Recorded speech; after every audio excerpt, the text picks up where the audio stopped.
Everybody like to get their seats. We're going to get started with the first meeting tonight.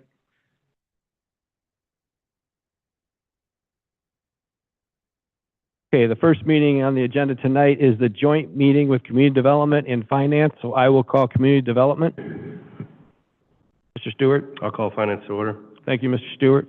On the joint meeting with Community Development and Finance, we have three items. The first item is the approval of the joint meeting minutes from November 13th, 2023. Can I get a motion? So moved. Second. Motion made by Mr. Sarah, seconded by Mrs. Mitchell. Question. Question on the motion. All in favor of the motion, please use the voting sign aye. Aye. All opposed, nay. Motion carried. Item 2 is the matter of the fiscal year 2024 Community Development Block Grant Action Plan. This is the 5-year consolidated plan. Community Development. Through you, and thank you. So tonight we're going to be discussing again the proposed 2024 CDBG budget for next year, along with the Fair Housing Choice Update for 2024. Just as a reminder, we did have the draft budget available for public comment for 30 days. Our office did not receive any comments on that plan. So what we're going to do tonight is go over again where it was left at the last meeting back in October, and then at that point in time, if you as a committee would like to make any adjustments to what is being proposed, we can work on that, do that tonight, but we will be requesting a vote tonight so that the action plan can go to full council next week. We do have typically a deadline of January to submit this to HUD. However, the past few years, we have received guidance that we had to wait for our actual allocation before we could submit. So we will adjust the budgets accordingly, as we have in the past, depending on what our actual allocation is going to be. So thank you, Mona. What she has pulled up right now is where we left it. I don't see the issue. Right spreadsheet.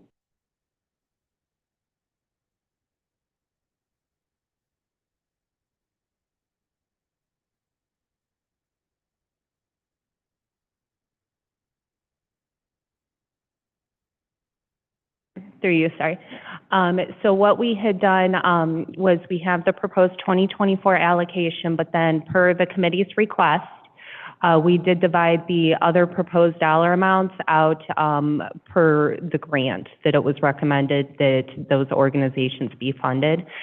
So as you can see, Salvation Army was proposed to be funded under CDBG COVID, along with a small portion of Goodwill's request under CDBG COVID, along with the Lorraine County Urban League. Their health services was also proposed to be funded under CDBG COVID, which would require a substantial amendment, which we would do, if this plan were to move forward. It was also proposed to fund about $38,000 of Goodwill's request under Issue 6, Economic Development. And then the Parks and Rec activities, the Open Rec, Reach and Rise, and Senior Programming, all would be funded under ARPA. So that's where it was left. That's where it was for comment. So if there are any adjustments that you would like to make, or if you want to proceed as proposed, we ask that we can work on that now. Okay, well, thank you very much. Before we get into questions and comments and concerns, if there are any, I failed to mention at the beginning of the meeting that Councilman Andrew Lippian called me this afternoon and notified me that he couldn't be here tonight. So I just wanted to make that announcement. So first off, we'll start off, see if there's any questions. There's no questions. Mr. Stewart? I did have a comment in regards to what was being proposed at the last meeting that we had was this breakdown. And it was more so with the employment training using issue 6 of $38,807.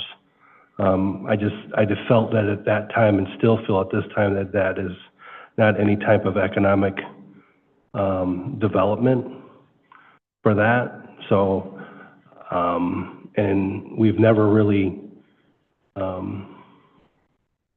far as over the history of the program and that it warranted anybody receiving that significant amount of money, any individual nonprofit over and through there. So I would not support that. Now, as far as, giving them something towards training, if Ms. Scott or Ms. Mona can kind of make a recommendation as far as maybe it's 15,000, but not from issue 6. Through you, so we did have that discussion in our office, knowing that there was a concern from the last meeting about the issue 6 money. So what we did was we went ahead and here is a proposed spreadsheet where nothing would be funded from issue 6. And Goodwill, we would, we could give them $10,000 in the 2024 allocation. In doing so, it would reduce Horizons activity, which was originally $20,000 down to $16,437, and Save Our Children's request, which was just over $21,000 down to $15,000, to make up for that difference, and then still provide Goodwill with that $2,683 in the CDBG COVID funds to get those expended. The other funding amounts remain the same from the last meeting. So, but like we said, you're more than welcome to adjust these budgets in any way that you see fit. And the Parks and Rec Department, those would, we didn't move that away from ARPA. But if you so choose to do that, you can do that as well. Thank you. Mr. Tolet. I could support the revised proposal that's up right now. I would support that. I agree with Mr. Stewart on issue 6. Thank you. Thank you, Mr. Tolet. Are there any other questions, concerns? Okay, Law Director Deary. Through you, Mr. Chair.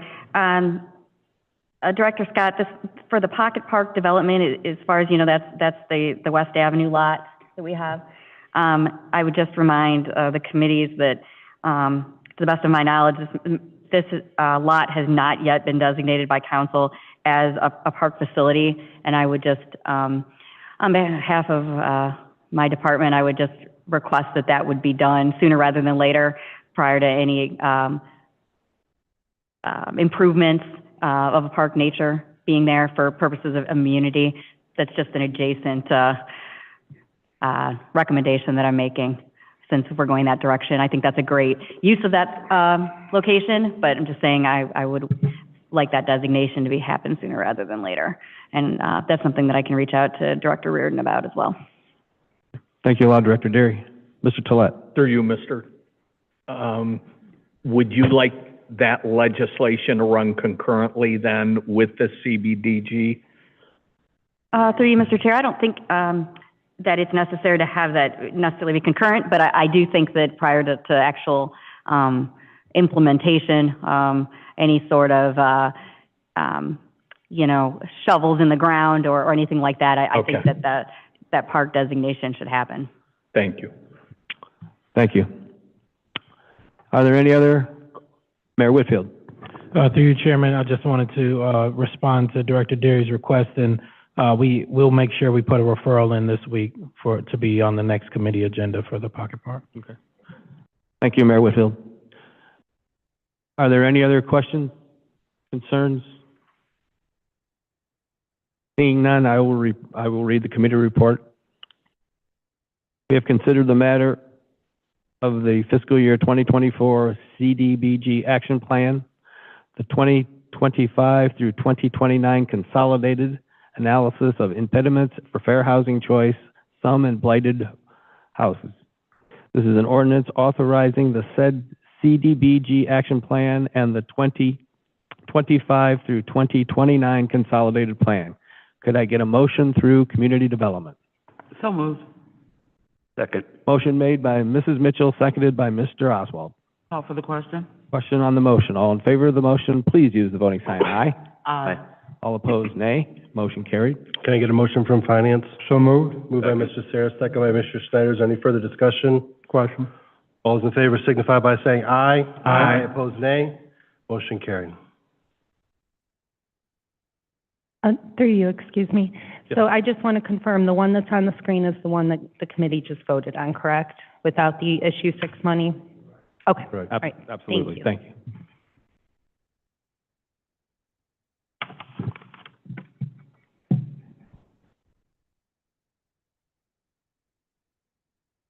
Okay, one more item for community development and finance is the matter of reviewing community feedback and progress related to the comprehensive land use plan development in preparation for the completion of the draft plan.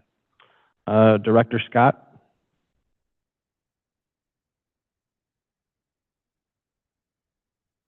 I'm sorry. So I'll let Director Calvert speak to this, but we are getting ready to pull the presentation up right now. Okay, thank you. Good evening, through you, Mr. Chairman. We have been working quite a bit over the summer. We did a lot of events, the walking tours, the Third Thursday events, to get feedback from the community about our comprehensive plan effort. And since that time, our consultants, MS consultants, have been able to take that, all that information, all that feedback they got, in addition to the research that they had done, the statistical analysis that they had, and we are now at the point where we've got a pretty solid picture of what is important to the community and what we need to do next. We're going to be doing a pretty significant outreach for final comments from the community on the land use plan and strategies for our comprehensive goals, meeting those goals. But we are doing that last push to really get a lot of feedback. So tomorrow we are going to be launching another interactive exercise on the Our Elyria webpage, and we are going to be doing Facebook posts, radio announcements, all different ways to try and get the message out. We are going to be having paper drafts of the activity that will be online at all of our rec centers and at City Hall. If there are people who are uncomfortable with using the computer or don't have access to the computer, we'll provide those paper copies, and MS consultants will be able to incorporate that in, and we will have a draft plan to present to City Council shortly after the new year for adoption. At that point, we'll start to make all the zoning code changes that we need to make to facilitate ease of use as well as help us achieve those goals. So that's where we're at today, but we've invited MS consultants. So we have Ben Turin and Alex Long here tonight to show you, give you a more detailed view of what I just said about the feedback we got. And I think you'll be pleased to see it come together in a workable document where all this discussion is now really coming together to be actionable. So if there's no questions for me at this point, I'll turn it over to MS. Just please state your name and address of the corporation for the record. Thank you. I'm Mr. Chairman. I'm Ben Tureen, a planner with MS Consultants and part of the Our Elyria project team.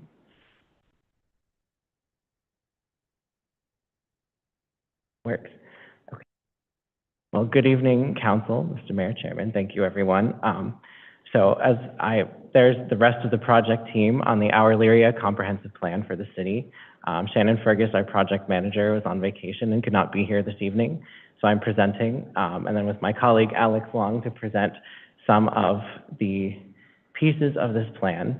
And as the director just mentioned, we are partnered with ZoneCo, who will be working on a new zoning ordinance for the city to follow this planning effort. So we'll just quickly walk through some existing conditions about Elyria to lay the foundation of what we looked at before we started planning for the future of the city. So Elyria, from the 2021 census estimates that were updated after the 2020 census, has a population of nearly 53,000 with 23,000 households and 13,000 families approximately. But the population has unfortunately continued to shrink even as Lorain County as a whole has grown. So that's something to keep in mind with all these recommendations.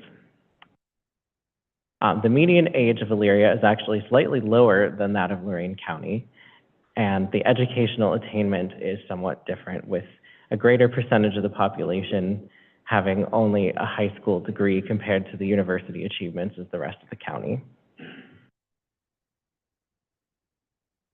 The economy has continued to grow in the county despite despite a small dip for the 2020 COVID pandemic year. And so there's a lot of solid economic activity still going on today that Elyria can really tap into.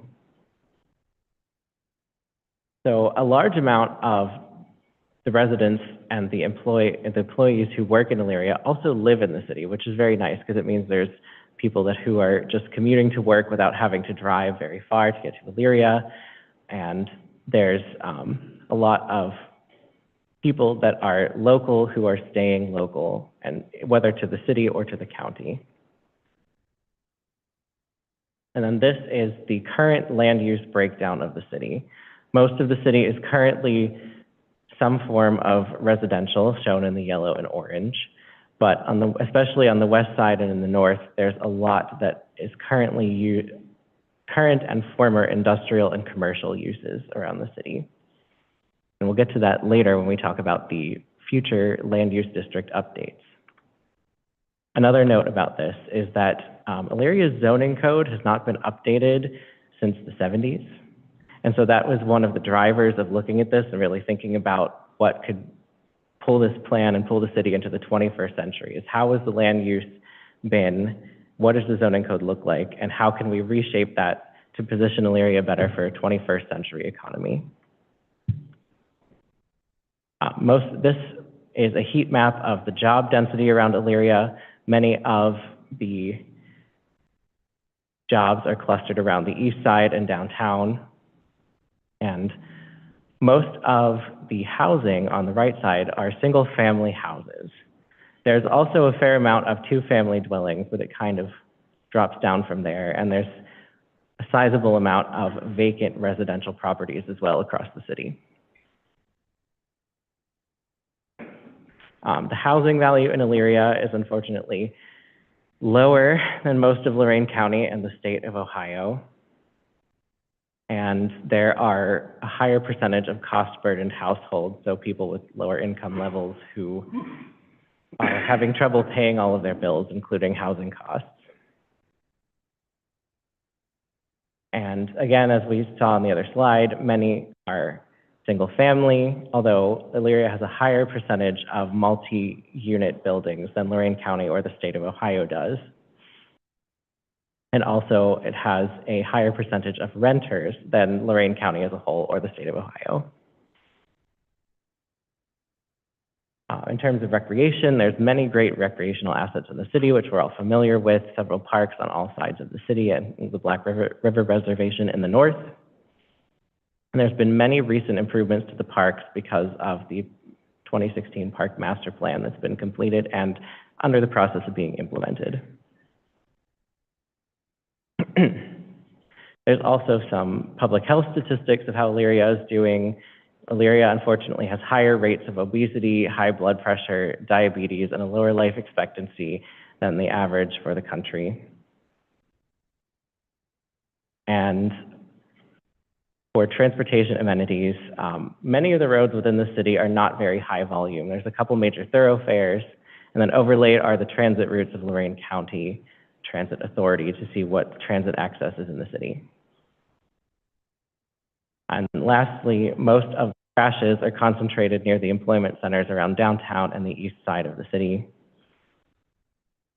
So I wanted to get through that quickly because that's not the most interesting part of this planning effort. That's just a snapshot of where the city of Elyria is today and what we are working with as we think about ways to move Elyria forward with a vision developed by the community and from the community.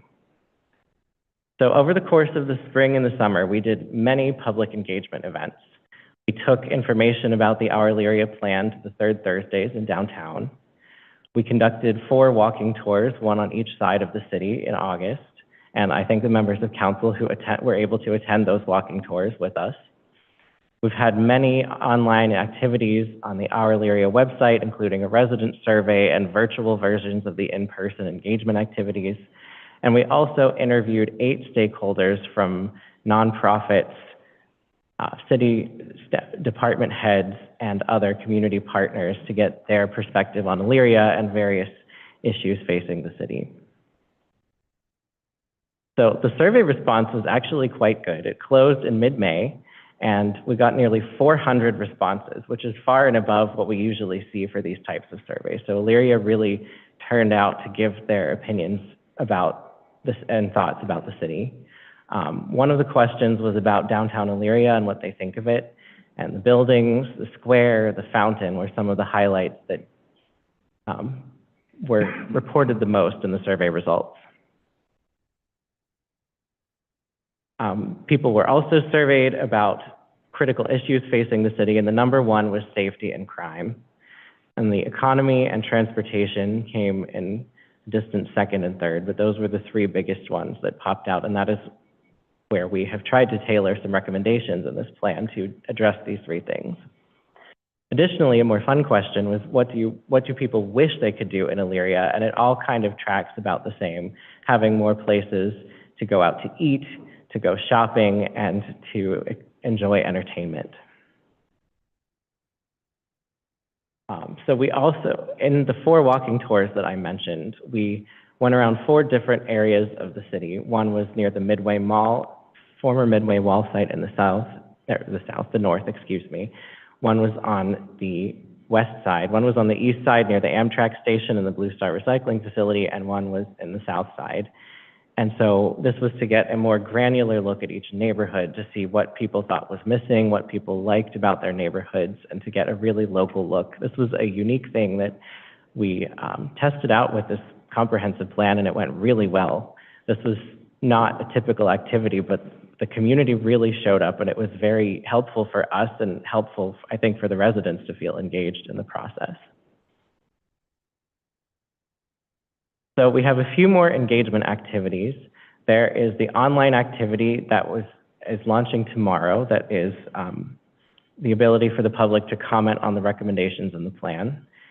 There will be an open house in January to go over the final recommendations of the plan, and then following there will be another open house with the draft zoning ordinance in February once ZoneCo finishes putting together the first version of that.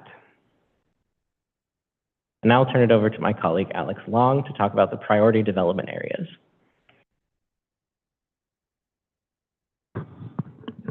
All right. Okay. Priority development areas. So these are 3 sites that we picked out, well, not we, but the stakeholders, community designated as important areas for future development. They either have like high opportunity, or it's a vacant site, or it's in a good location for future development. The top sites that were picked for the Shane Furniture Store site in downtown, the Blue Star Recycling Center, and a possible replacement for the Aldi grocery store that is being relocated.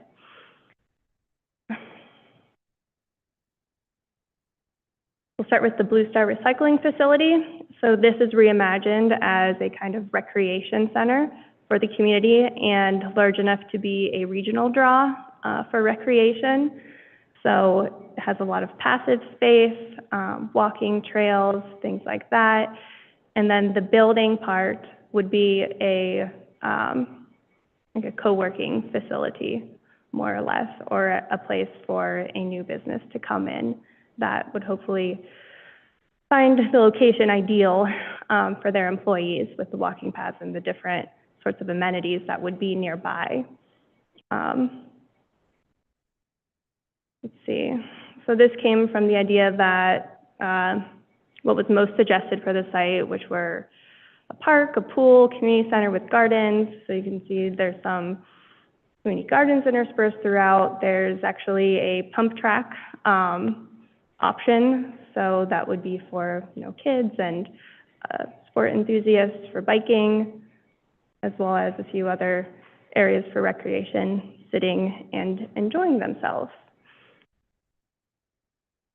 Okay, the Shane Furniture Building coming down. So it leaves a missing piece in the downtown area, a very prominent one. Because of it's almost replacing the current building with a new building in the same footprint, but with a more flexible use. So the bottom floor would be open retail to the street level for people to gather and enjoy, and hopefully some commerce and economic activity down there, while the upper floors, the second floor could function as a co-working space, and then the upper floors would be residential apartments to get people living downtown and use the downtown area and spaces and support the retail. Oh, as well as a rooftop terrace, because we all love those. All right, Southside grocery store.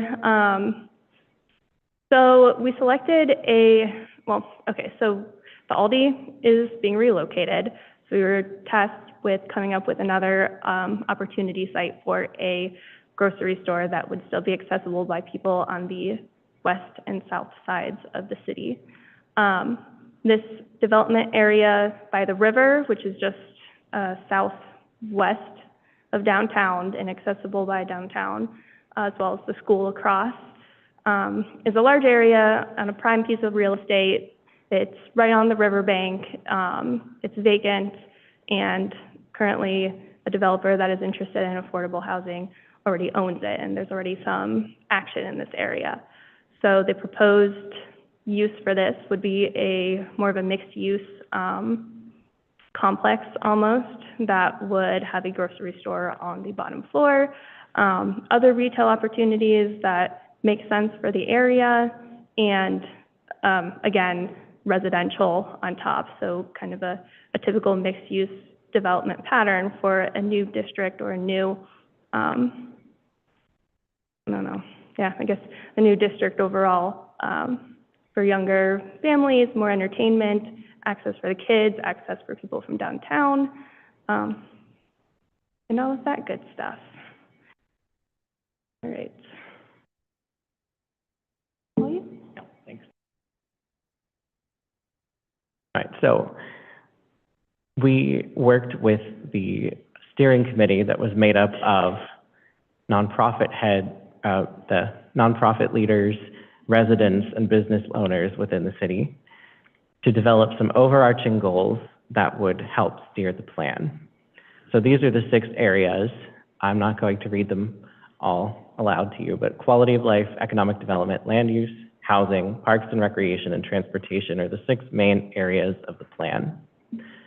So each of these goals was a statement that was wordsmithed by the steering committee to really try and capture the vision of the city based on the public engagement results. And then we have been spending the last couple of months developing strategies under each of these goals that are actionable items for city staff to take forward to start achieving the vision of these goals. And I'll get to it more in a minute, but that's what the online activity deals with, is all the strategies under these goals. So the last major piece of the presentation are the future land use districts. These will be used to inform the zoning code update. So we went out this summer, we gathered all of this input from residents, from stakeholders. We looked at how the land is used today across the city. And in order to perform a zoning code update, there has to be a recommendation in the city's comprehensive plan to do so. So this is, Elyria is also being somewhat forward-thinking in trying to do the comprehensive plan and the zoning update one after the other, instead of spending months or years between the planning and the zoning code update. So on the right, we have the draft. If I page back and forth, you can see it doesn't change too much, but we have the draft future land use districts. So a lot of what we heard was about neighborhood scale businesses, entertainment, going out to eat and shopping for residents. And so what we tried to do was simplify the older land use districts into something that the zoning code planners could then go with and put additional land use classifications under. So just to be clear, these districts are not the whole of the zoning code, but underneath of these things will be things like L1 and L2 for light industrial and different types of housing and residential codes. These are more meant to just capture a simplified top-level look of the different types of land use across the city. So the first one is the downtown district, which marks off downtown by itself to really drive a lot of what we saw with the PDAs and the public engagement about having a walkable area that's business-friendly, that's resident-friendly, allows mixed uses for people to live in and around downtown and enjoy the amenities without having to travel very far, and trying to relocate parking in places so that the downtown visually has a unified look without it being covered with cars. The commercial district is largely unchanged and is staying mainly in the areas where there's already a lot of commercial uses. Again, it's mainly for businesses and medical campuses and the like, but it does allow for some residential for the housing or the term is workforce housing for those who want to live near their jobs and not have a long commute. So the commercial district includes flexibility for that. A new district is the Main Street Mixed Use District. This is meant to really promote small-scale businesses and restaurants and retail that can be in neighborhoods without encroaching on fully residential areas, but to allow the flexibility to have more businesses outside of the downtown that are accessible for residents to walk and bike from their homes to. The suburban residential is mainly a preservation of where there's already a lot of single-family homes around the city, but the zone code is going to look at adding some flexibility in, like allowing accessory dwelling units, which are in-law suites, tiny houses, anything that has a smaller second dwelling on the same parcel, so that people who need or want that sort of accommodation will not be in a zoning violation if they apply for one. Similarly, the community residential district, this one is meant to mix in multifamily housing, senior living with some single family houses. Again, it follows a lot of where these types of development already exist, but to really just make sure that the zoning and the intended uses match up with each other. Employment centers, this is more for light industrial, office space, light manufacturing, and again, the workforce housing. Many of it on the north and east side are where there's already some of these types of uses, but on the west side to take advantage of some of the parcels along Leo Bullocks Parkway to really spur some development in that area. Institutional is public, government, and civic facilities. Again, mostly city-owned land, mostly not a change from the previous land uses. It also encompasses religious uses and is really just meant so that these parcels can continue being marked as the same type of use that they are now. And we're looking at smaller improvements like allowing for green infrastructure to capture stormwater, maybe reworking the parking to make the area slightly more aesthetically pleasing and not just a sea of cars, but largely, again, unchanged. Parkland also, again, captures the county and community parks scattered throughout the city. Again, just kind of fitting the parkland in. It's not really a big change, but this last one is the biggest change.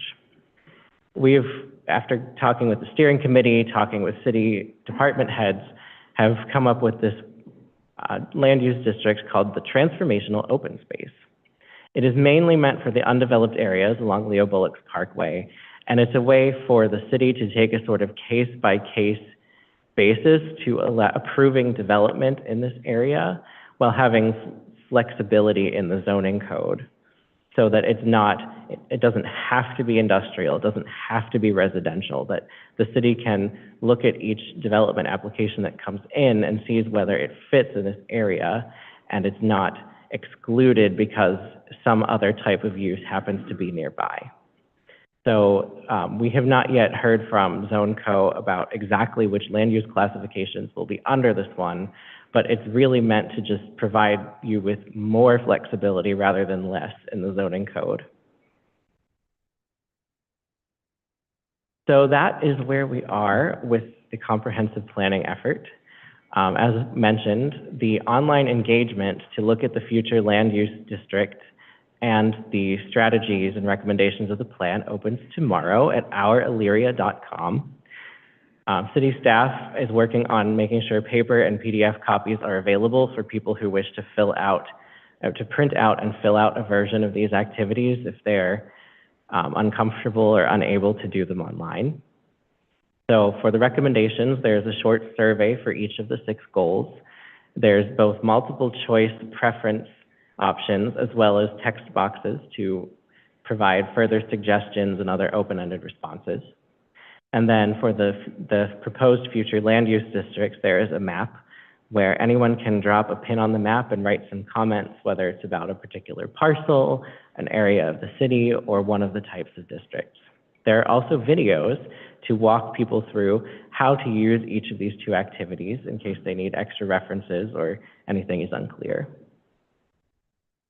So through the month of December, we will be collecting all of this feedback through ourelyria.com, and we'll be using that to finalize the recommendations in the land use districts and to make sure ZoneCo has everything they need to continue drafting the new proposed zoning ordinance. Then we will come back in January with a draft of the final plan and have an open house to present the recommendations. And then that will follow with a zoning code update, or a zoning code open house, in probably February, maybe early March, depends on the timelines. Thank you, Mr. Chairman. Okay, thank you very much on that presentation. A lot of good information. Does anybody have any questions or comments? Mr. Tollett? Through you, Mr. Chairman, 2 questions. What is, at the beginning of the presentation, there was a section that said cost burdened under housing. What does that mean? That's question number 1. I'll let you answer that first. Okay, through you, Mr. Chairman.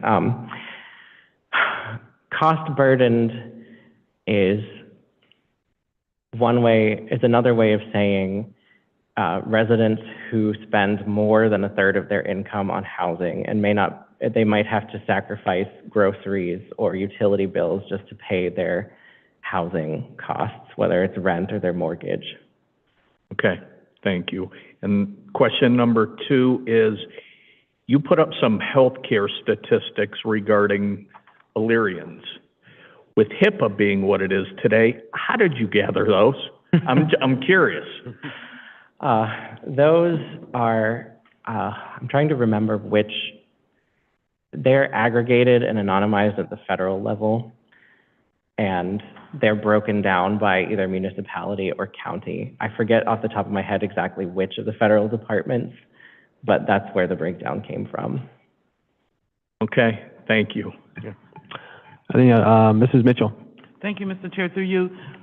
Thank you for the presentation. You spoke about Leo Bullock's Parkway. What I'd like to know is how much land is available on Leo Bullock's Parkway for development that is not the farmland? Can you speak to that? Through you, Mr. Chairman, I don't have an exact acreage amount, but I believe that you could probably get an answer through community development to get an exact amount of the existing versus undeveloped uses in the city. Phone a friend. Thank you. Yes, so Mrs. Mitchell, through you, Chair. We know of at least 250 acres that are developable, potentially. So this is part of the reason that we're doing the flexibility, because we would like to have the flexibility with particularly that area of the city, because there is a lot of work that needs to be done to understand if there are deed restrictions on any of those properties for use for industrial or commercial activity. We have heard rumors that there are some that have to remain dedicated agricultural use, so that is some research that we have to do. In addition, there are wetlands issues on several of the properties. So how much of that acreage truly can be developed is going to be dependent on what the wetlands mitigation is going to be, where the wetlands are, and how that can be used or pieced together in a way that can meet the need of the marketplace. So, like I said, we know of at least 250 acres that are developable today that would potentially be available for industrial with that due diligence done on wetlands mitigation and utility access. There's a lot of work that needs to be done to best understand the use of that property and match it to market demand. I hope that helps answer. Mr. Chair, if I may through you, so out of those 250 acres, is this land that the city is going to buy from the existing farmers, or do we already own it? No, we do not own it at all. So we would not, let me take that back. There is about 60-ish acres that the city of Elyria owns currently. The rest of it is privately owned and would remain privately owned. So the rest of the acreage that I'm discussing is, I have had discussions with the owners where they would be interested in selling it for commercial development. So that much I know, but there's a lot, like I said, there's a lot of work to do to best understand what the layout of those parcels would be, the development would look like, access off Leo Bullocks or other roads, and get utilities there and understand that wetlands issue. So we would not, we would just be facilitating the development there. Okay. Thank you. Okay. Thank you, Mr. Mitchell. Mr. Oswald. Through you, Mr. Chair, to piggyback on that, all that developable property, we don't have any infrastructure, am I correct? Through you, Mr. Chair. That's a better question probably for engineering. I would say we do not have the infrastructure in place today. However, depending on what area, what stretch of land you are, and what the development is, there are spaces where accessing the utilities and putting them on site would be relatively easy. Through Mr. Chair, if I could continue, so would this be called shovel-ready or not shovel-ready? This is not shovel-ready. Okay, no, it would not be considered shovel-ready property. Mrs. Davis. Through you, Mr. Chair. I noticed that a lot of the question was around the Midway Mall area. And did you do this report before the Port Authority took it over, or people just looking at that area in general and hoping that it could be developed around the mall? All that other land is empty buildings and so forth that's around it. How are you looking at when you say Midway Mall? Let's talk about the area on West River, the empty buildings that's there, or the empty lot that's over on Griswold. What are you talking about? So the Port Authority did take possession of the mall pretty early on in our planning process. So that was kind of a done deal when we started looking at the area. So we tried to incorporate that in with the future land use districts to see what the old zoning was and how the new districts could inform the new zoning to help with the redevelopment in that area. But we had also maybe looked at including that area as a priority development area, but with the Port Authority takeover, we weren't sure how that would go. And so we kind of left that one more alone as that area kind of shook out with the new ownership. So that's pretty much where that area stands. But I think we are more generally including it in our economic development strategies. I would have to look. We have about 80 strategies in the online activity, so it's a lot to remember. But yes, it's mainly through the future land use districts that area is addressed. Thank you. Thank you, Mrs. Davis. Any other questions, comments? Mayor Whitfield?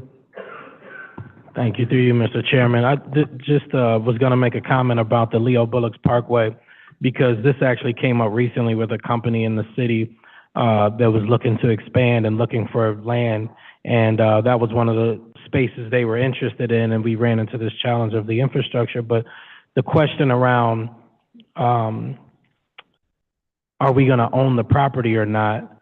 I think that's a question for this council, and I think later on in this meeting, we'll have conversation about the city council, what y'all see your role as in terms of owning and redeveloping property. You know, we have a number of external tools like the Community Improvement Corporation or the Community Development Corporation that can also be utilized, but what role does this council play in terms of developing? Because I will say, when we had this conversation with the business that wanted to expand in the city, it would have been great if we already had site control to be able to say, yep, we got it, here you go, let's roll. But, you know, part of what Dawn and I were doing was playing middleman between the person who owned it and the business owner and trying to connect those two. So it is something to consider. And I know it was kind of commented that we wouldn't own the property, but I think that's a decision for you all to make long-term, if that's something you would want to do, is start to acquire property so that it can be redeveloped. Thank you. Thank you, Mayor. Are there any other questions, comments? Okay, seeing none, we appreciate once again the presentation. Did a great job, and we'll be seeing you again in the future. So, Yes, thank you. thank you very much. And at this time, I see no further business for community development, so I would accept a motion to adjourn community development. So moved. Motion made by Mr. Oswald, seconded by Mrs. Mitchell. Question? Question on the motion. All in favor of the motion, please use the voting sign aye. Aye. All opposed, nay. Motion carried. Meeting adjourned.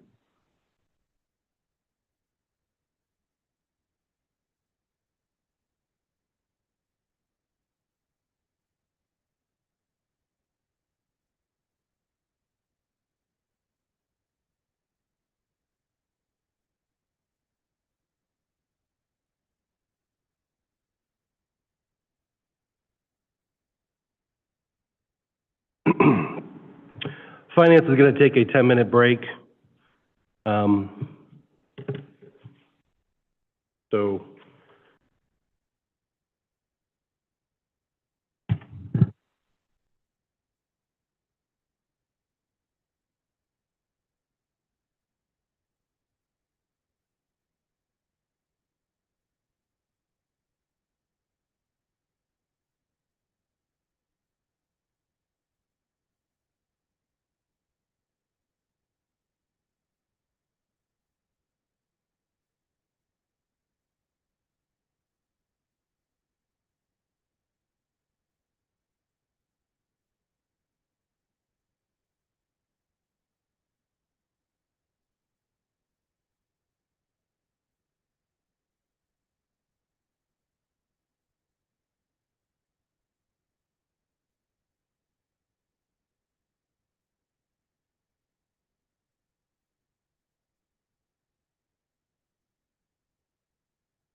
Okay, we're going to continue on with finance.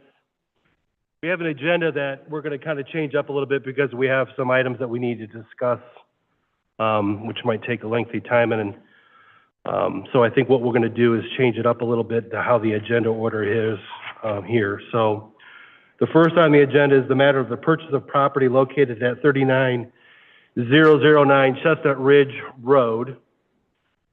This is only going to be for discussion only. I wasn't here at the meeting on the 13th, and I think right now we're still trying to work through the process here of what's, with the owners. So if, Mr. Cabanel, if you would like to come up and speak. Please state your name and address for the record.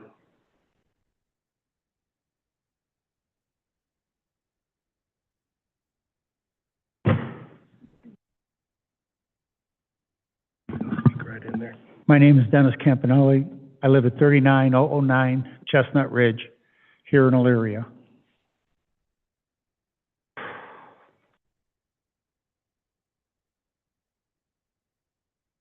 You have no idea what this ordeal has been. I don't want to wind up in a body bag because somebody's car, when flying down the road because they're running from the police, or they're trying to deliver a pizza. This, basically, we put boulders in our yard. One of them is sitting in my living room, propped up on a wall. If I didn't have that there, this guy with this 4,500-pound car would have been right through my house and it maybe have killed us. That's the part that scares me. I don't want to wind up in a body bag. I don't want my wife to wind up like that. Yeah, I've been putting up with this for 30 years. I need a break. I need somebody to stand up and not more or less say, well, we can't help you because if we do it for you, we got to do it for somebody else. This is not a tit for tat type of thing.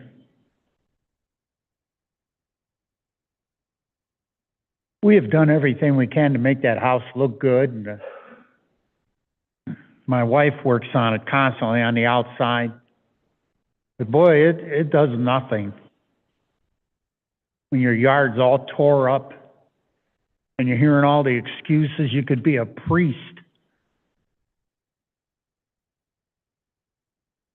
I just want the city to declare that piece of land non-buildable. Buy my home. Give me a fair market value. Because as it is, I don't feel safe in that house. My wife doesn't feel safe in the house, and my family, they don't feel safe in that house.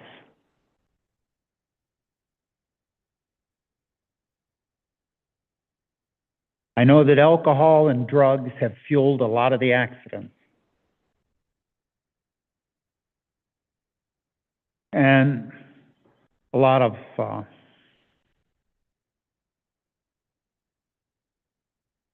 misguided steps by people when they're driving. I watch them fly up and down the road. They can't wait to get past go past a red light. They think the light's going to change, so they kick it into passing gear. They run it red anyhow. And on Friday and Saturday night, the children of the night show up. And then they have to show off their cars.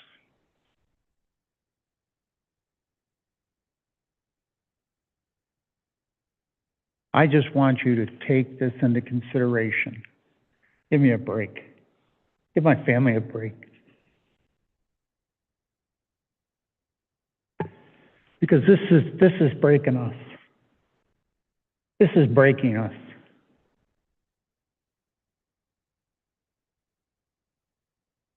I appreciate the time that you've given me to speak. But I would appreciate if you people would please buy my home. Let me get out of the firing zone or out of the danger zone. Because none of my other neighbors have this spilling over on their property, just me. I can't imagine what people think. What kind of fool would buy a house like that? There was a beautiful woods behind there. And I've got what's left of that woods.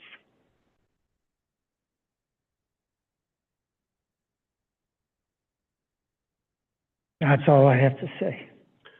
Mr. Campbell, if you would please stay there. Mr. Campbell, if you would stay there, I wanted to make sure, again, this is just for discussion only. Does anybody on the panel have any other questions or comments that they want to ask Mr. Campbell and Mr. Tolet? Through you, Mr. Chairman, again, my heart goes out to you and the family. It's critical, though, it's critical that your homeowners insurance group reach out to the city. That's very, very, very important. That has not, to my knowledge, our attorney's knowledge, who represents us as city council. That has not happened yet. So before we would talk about that, discuss it, that has to happen. And I would ask if you would do that, please. Yes, If you would facilitate that. Yes. I will talk to my insurance company. And thank you. And then what we'll do again is then once we have there's communication with the law director's office and the insurance company, will refer it back to on the agenda, and we'll notify you when that will be, once there's communication there. okay, thank you. We thank you for coming up. We're sorry for the inconvenience that you've endured over the years. Please come up and state your name and address for the record. My name is Donna Frank. I live at 23626 Parkwood Drive. My aunt and uncle live at 39009 Chestnut Ridge. In the 30 years my aunt and uncle have lived there, traffic has increased significantly. They started with a stop sign at the end of Abbey, then transitioned to a flashing light, then an actual stoplight. The city has tried numerous times to make small changes to stop and slow down the traffic, but nothing has helped. Once Chestnut Commons opened, even more traffic comes through there. The problem is not getting better, it's getting worse. Cities all over Northeast Ohio buy homes for various reasons. Just this year, Parma bought several homes because they couldn't solve the flooding issues. Cleveland Heights just agreed to buy a home because it had been hit by cars numerous times. What makes my aunt and uncle's house different than these cases is that no one died because of the flooding. No one has died because the cars hitting the houses on Cleveland Heights home, the Cleveland Heights home. But people have died at 39009 Chestnut Ridge. Who will be next? I know my uncle worries about it every single day. They cannot move. First of all, who would buy this death trap? And second of all, how could they live with themselves if they sold to another family and something happened to them? How do I know my uncle worries every day? Because my uncle, who's in his 70s and has a heart problem, he goes out and parks his truck sideways in the driveway every single night.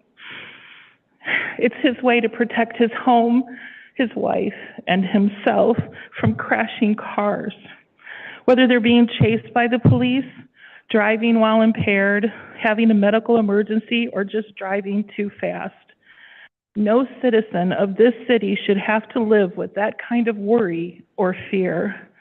If you cannot find your way to agreeing to purchase this property for a fair price, which Elyria citizen would you recommend be the next resident of 39009 Chestnut Ridge? Would you let your family live there? Thank you. Thank you for coming up.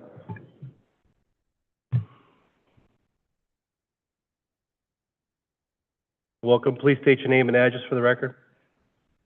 My name's William Wright. I live at 1836 South Abbey Road. I've lived in Elyria now 12 years, and since I've lived here, I've seen Dennis's house, which is on the corner from me, the house itself hit 3 times and the yard 2 more. So that's 5 times in 12 years. Cars have either destroyed his house or destroyed parts of his yard that he keeps very well landscaped. I saw people die in that house in the car, where the car actually flew through the air, went through Dennis's garage and landed on the car that was parked inside the garage. The people inside that car were pronounced dead. That house has been hit so many times that every time I hear a crash, and I'm close enough, it actually wakes me up. I know what it is before I even get out of bed. And I would just like to hope that the city could do something for poor Dennis, because I don't even know where Dennis could get house owner's insurance anymore, because I sure wouldn't give it to him if I was an insurance man, not after that many times. But I hope the city can find it something to do to help him.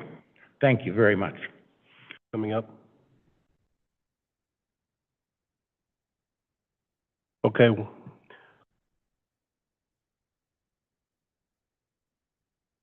Welcome. Please state your name and address for the record. Michael Whitlock, 5598 Wallace Boulevard. You recognize me from before. All I want to state quickly is thank you, Mr. Tullett, for giving us guidance into what is critical for our next step. I'm pretty sure none of you are aware the daunting task that they go through when a car goes through your home. Many insurances, many people they got to contact. It's an enormous task, but thank you so much for giving us that critical piece of information to make sure that the insurance contacts the city, because that will be our next step. They are getting representation, not against the city, but against the driver. He bears a lot of responsibility for the damage. What we're bringing to the council is not blame. What we're bringing is asking for assistance. I just want to make that clear. I know everybody's speaking out of emotion and heart tonight, but I don't want anybody to think that we're in a battle with the city. We're not in a battle with the city. We're asking for help. Thank you. I understand that, and excuse me, Mr. Chairman, I apologize. I should have made that more clear when I chaired the last meeting. Shame on me. That's a critical piece. I don't know if the chief, did you ever find out on the driver? Thank you. It was a shot in the dark.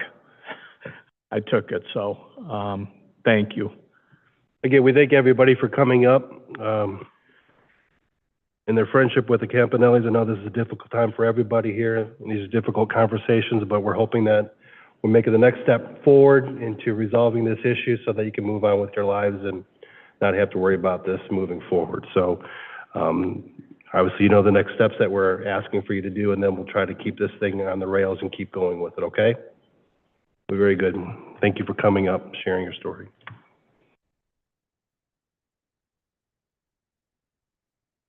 Okay, we'll go back to the top of the committee agenda, item number 1.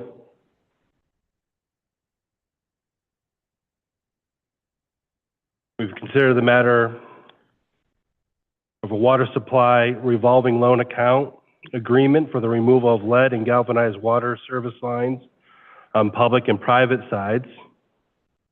In order to authorize the mayor to apply for the said loan/grant agreement with a zero-interest loan through the Ohio EPA. State of emergency is requested for submittal of the application. Can I get a motion to get it on the floor? So moved. Moved by Mr. Sarah, second by Ms. Davis. Mr. Jacob. Through you, Mr. Chair. This is the 4th time I've been here asking for a loan. We got the first 3. The first 2 were 100% forgivable, so we got $2 million that way. The second one was 54% forgivable, 0% interest. I've met with Dave Rothgary Distribution. We think up to $5 million loan will get rid of all the lead service lines in the city. If we apply for this, it would be $2.7 million forgivable, $2.3 million at 0% interest. And we believe this should get us close to zero lead services in the city. That's excellent to hear. Wow. Does anybody have, yeah, it is an emergency. I think that it was a part of the, they're asking for an emergency. Does the motion concur? Concur. Is the second? Concur. Is there any questions for Mr. Jacob in regards to this? Is there any further discussion? Call for the question. Question's been called. All those in favor signify by saying aye. Aye. Opposed, nay. Motion carried. Is this an emergency? No? Yes. Okay. The second one is referred by Mr. Jacob as well. Yeah, So we've considered the matter of a water revolving loan account, agreement for the removal of lead and galvanized water service lines on public and private sides. Are they both the same? No, the second one is going out for bid. Yeah, Advertising for right. bids and entering an agreement. Yeah, so I was just okay. getting to that. Sorry. That's okay. An ordinance authorize the mayor to advertise for bids and enter into contract for the said agreement, saying emergency does apply. Can I get a motion to get it on the floor? Moved by Ms. Davis. Second. Second by Mr. Sarah. Mr. Jacob. Through you, Mr. Chair, to submit the loan package, we have to submit a low bidder. As soon as we get all the paperwork done, the second part is to advertise for bids. Instead of awarding the bid, we have a low bidder. They sign all the Buy America, Built in America paperwork. Then it goes to the Ohio EPA. The next month, it'll get awarded. And then the mayor can sign the contract and award the bid. That's just another companion for this, the first item that we addressed. Does anybody have any questions in regards to that? Ms. Davis? Through you, Chair. Mr. Jake, is there a Pacific area that has more of these lead pipes than any other area in the city? Have you found where there's quite a bit that still need to be done in the through you, Mr. Chair, the older areas of the city, mainly houses built before 1970, is where we're finding them. Distribution right now, Dave Rothgary and his crew are canvassing neighborhoods. They're doing some potholes to verify where we think they are. And there's a lead service line replacement project number 3 going on right now. Okay. And we're replacing them. Every $1 million will do about between 250 and 270 houses to do. Thank you. Is there any further discussion? Question. All those in favor signify by saying aye. Aye. Opposed, nay. Motion carried.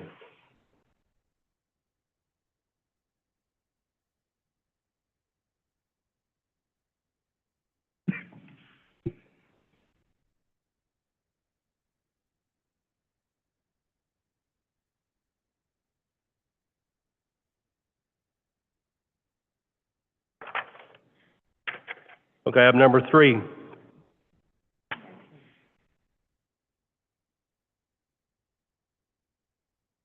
We've considered the matter of amendments to Chapter 192, Earned Income Tax, Elyria Codified Ordinances. An ordinance authorizing the said amounts to be amendments to Chapter 192. Standard emergency applies effective 12/31 of 2023. Can I get a motion to get it on the floor? So moved. Moved by Mr. Schneider, second by Mr. Sarah. Law Director Deary, or Yes. who's addressing Yes, that? I will address it. Thank you through you, Mr. Chair. There's a need to amend our municipal income tax codified ordinances. This is due to the fact that the General Assembly's adopted House Bill 33, based upon recommendations from Rita. Attorney Brunig has made the recommended changes. We will circulate those to you later this week. We have been in contact with Mr. Farrell from Finance Director Pileski's office as well. In short, basically what we are doing is, again, updating our language, some of which we already do. We already do not collect income tax from earners who are under the age of 18. However, there are quite a few definitions that are updated. Earners can elect whether or not they want to file under our municipal ordinances or the revised code. There are some other things that the General Assembly is doing. Essentially, this needs to be put into place effective by the end of this year, which is why we are requesting an emergency. Is there any further, Ms. Davis? Through you were saying that it was, did you say chapter 192 and it's 191, which is it? I'm sorry, 192 is our current chapter. 191 was a typo. Oh, okay. This is chapter 192. Chapter 191 deals with tax years 2015 and prior. So this is chapter 192. Okay, I'm just going by what I see. Yeah, it was a typo. All right, thank you. Typo in our referral. Okay. Mr. Sarah? Same question. Okay. Is there any further discussion on that? Call for the question. All those in favor signify by saying aye. Aye. Opposed, nay. Motion carried.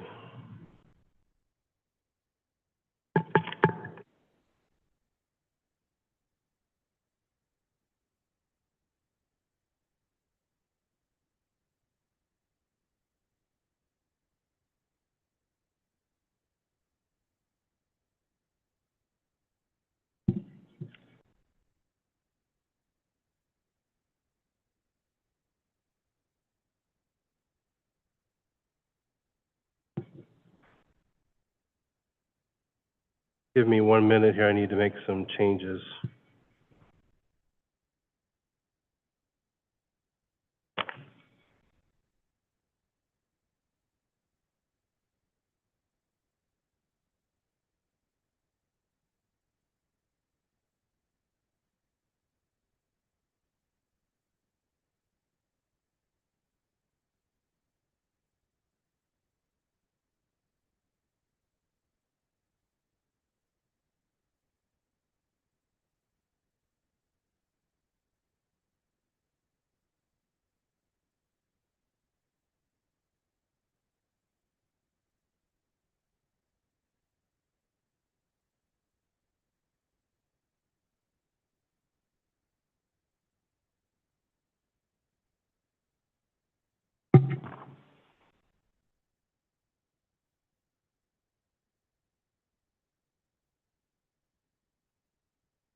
Okay.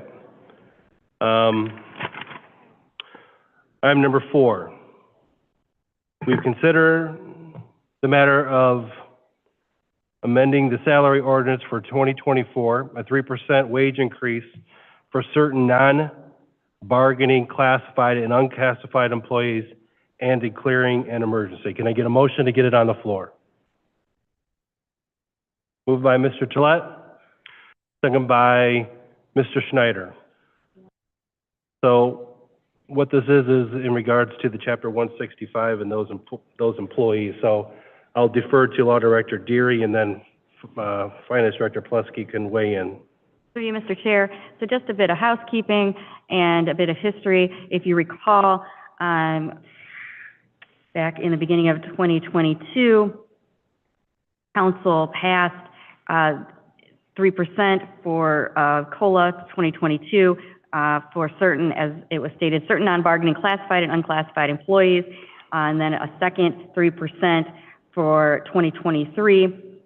It was set that a matter of a future COLA for wages of the same employees would be revisited at a meeting of this council scheduled for the first Monday in December 2023. Therefore, that is why this is being discussed tonight at Finance. Safety Service Director Lundy made the referral for Chapter 165 because Chapter 165 is a part of this larger group of classified and unclassified employees. We're dealing with it all at once under this committee report. Clear as mud, right? Okay, thank you. Director Lundy, did you want to weigh in on what was being for your referral? I think the original plan that was passed by council, I believe, was for a window of 2 years. And then the standard was that it would be revisited in December of this year. So that's why we're bringing it to you at this time. Right. Finance Director Pileski. Thank you, Mr. Chair.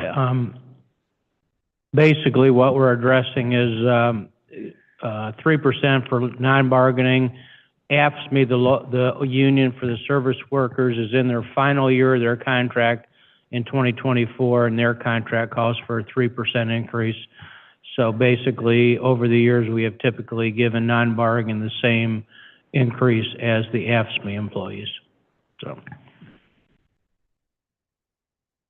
Law Director Deary, another. Through you, Mr. Chair, Finance Director Pileski, should this be approved, would this be effective the first pay period of 2024, or do you have a date certain? Through you, Mr. Chair, it would be the first, whatever AFSCME is, I believe, the first full pay period in 2024. All right.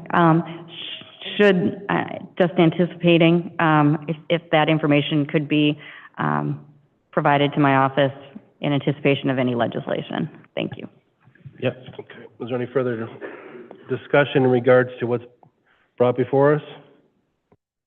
If not, Call for the question. questions have been called. All those in favor signify by saying aye. Aye. Opposed, nay. Motion carried.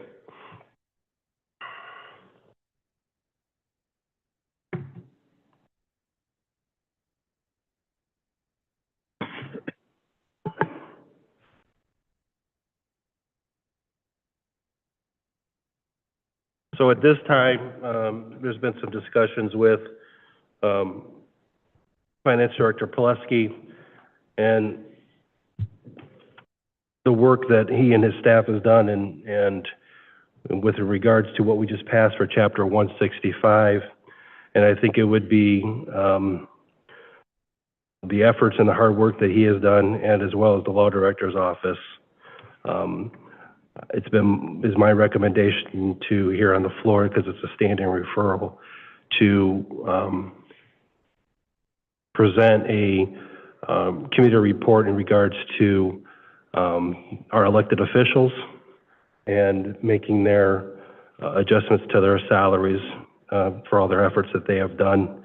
I know that over in the past, both the Law Director's office and the Finance Director's offices, when raises were going through those difficult times, they did not move forward with those as well, and they've given back. And I think it's time to kind of see that through for them, and making sure that, you know, they're leading their departments as well as leading our city and being a part of that group that continues to help us move forward, and their experience and their professionalism should be warranted. So I'm bringing this to a committee report here. We consider the matter of salaries of full-time elected officials effective commencing on the terms of January 1st of 2024, setting the salaries for the mayor, the finance director, and the law director pursuant to the city salary structure. Standard emergency applies. Can I get a motion and get it on the floor? So moved. Moved by Mr. Second. Tolet, second by Mr. Sierra. Does anybody have any questions? Excuse me? So if there's anybody who has any questions in regards to what's being proposed here tonight, Mayor Whitfield. I have a question. What is the actual referral? Is it to get a 3% increase like the 165, or is it to go to a whole different salary, classification? It would go to a different salary classification. And what classification are you recommending, Mr. Chairman? So the classification that we are recommending for for the finance director and the law director's office is based on the salary structure is E83, step 4, which is $134,430.39. And for the mayor's office would be that the same E83 at step 5 is $138,578.15. That's what's being proposed. And that'll be attached to the exhibit. Through you, Mr. Chairman.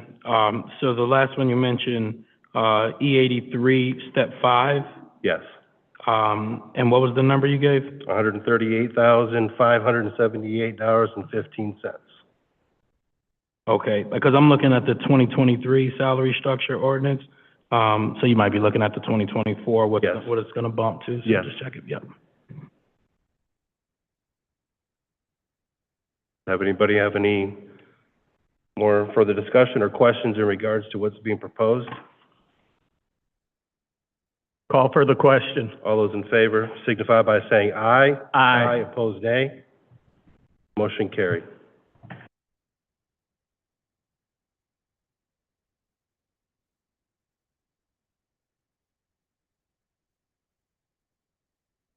Okay. In discussions with the mayor today and the police chief, item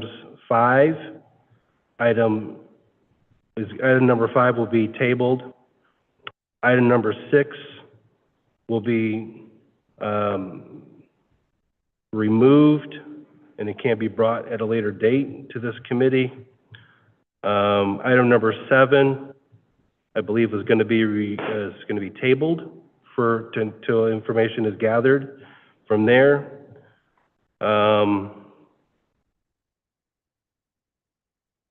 And then I'm going to skip down. Item number 10 will be removed and can be brought forth before this committee at a later date. And then item 11, we already addressed earlier with the Campanellis in regards to that. So at this time, I'd like to go into executive session. Okay, give me the, can I have the, yeah, sure. Can I have the committee report?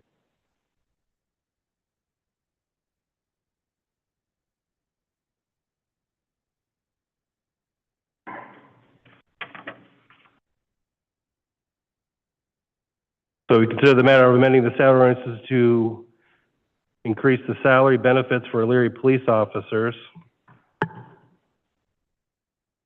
An ordinance authoring said changes to amend the salary ordinance.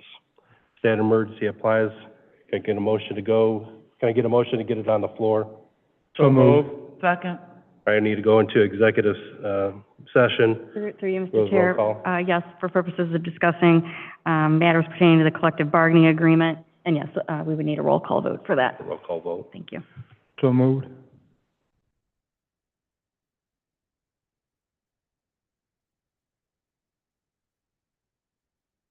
Well, just not for now. Do the roll call first. Yes, roll call is on the record. Roll call vote for executive session at 7:35 PM. Jack Sarah, Aye. Bill Tolet, Aye. Brenda Davis, Aye. Chad Schneider, Aye. Dick Stewart. Aye. So at this time, I'd ask the general public that who need to stand up be removed to discuss.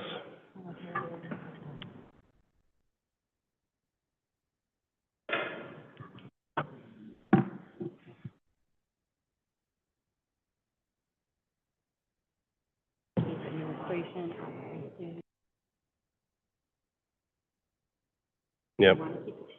No.